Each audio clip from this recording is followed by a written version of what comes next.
हम पूनम कर्ण आई एक खिलौना गाबा जा रहा छी। केहन लागत से कहब, लाइक कमेंट शेयर करब, चैनल सब्सक्राइब करब। ई बुढ़िया दुनेती कतेक दिन जीती, बुढ़िया दुनेती कतेक दिन जीती। हम करी घर के काज बेटा करन खेती, हम करी घर के काज बेटा करन खेती।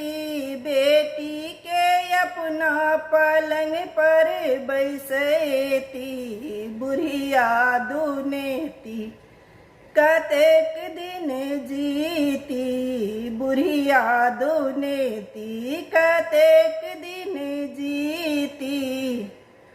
हम पहिरी गुदरी बेटा पहिरन धोती, हम पहिरी गुदरी बेटा पहिरन धोती। बेटी के सिल्क बनारसी पहिरती, ई बुढ़िया दुनेती कतेक दिन जीती, बुढ़िया दुनेती कतेक दिन जीती।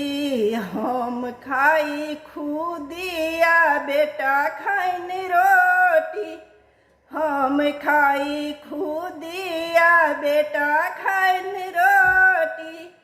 बेटी के पिज्जा बर्गर खुएती, दुनेती बुढ़िया कतेक दिन जीती, ई बुढ़िया दुनेती कतेक दिन जीती।